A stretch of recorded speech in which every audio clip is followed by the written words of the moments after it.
প্রায় ৩ ঘণ্টার চেষ্টায় কারণ বাজারের কাঠপট্টির আগুন নিয়ন্ত্রণে এনেছে ফায়ার সার্ভিস। সোমবার রাত 10:30টার দিকে আগুন লাগলে রাত 12:30টার দিকে আগুন নিয়ন্ত্রণে আনতে সক্ষম হয় ফায়ার সার্ভিসের 11টি ইউনিট। এই ঘটনায় কেউ হতাহত হয়নি বলে জানিয়েছে ফায়ার সার্ভিস। আলোচনা আছেন মামুন হোসাইন।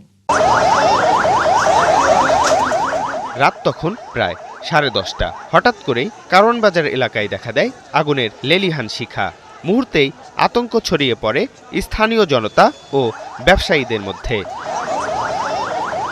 খবর পেয়ে ঘটনাস্থলে পৌঁছে যায় ফায়ার সার্ভিসের একে একে 11টি ইউনিট। এরই মধ্যে আগুন দ্রুত ছড়িয়ে পড়ে পাশের একটি ভবনে। প্রথম যেখানে নিচতলা আগুন লাগছে, এখানে বোর্ডটা থেকে দইরা পরে টিস্যুর মধ্যে আগুন ধরছে। 3তলা টিস্যুর গোডাউন, 4তলা টিস্যুর গোডাউন। ওখানে আপনার অনেকগুলা মিল আছে, কাঠপট্টি আছে, এরপরে আপনার প্লাইউডের মানে আপনার ফ্যাক্টরি আছে, গোডাউন আছে। প্রায় 3 ঘন্টার চেষ্টায় রাত 12:38 আগুন নিয়ন্ত্রণে আসে।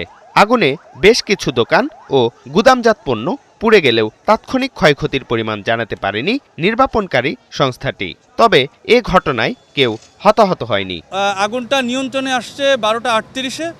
আমাদের এই যেহেতু গোডাউনের ভিতরে এখনও মালামাল অনেক রয়ে গিয়েছে, এই বিশেষ করে প্যাম্পার্স সব থেকে বেশি, এইটা সময় লাগছে। এটাকে এই ড্যাম্পিং ডাউন করতে আমাদের আরও সময় লাগবে। এখন পর্যন্ত আমরা কোনো হতাহতের সংবাদ পাইনি, আমাদেরকে কেউ জানায়নি।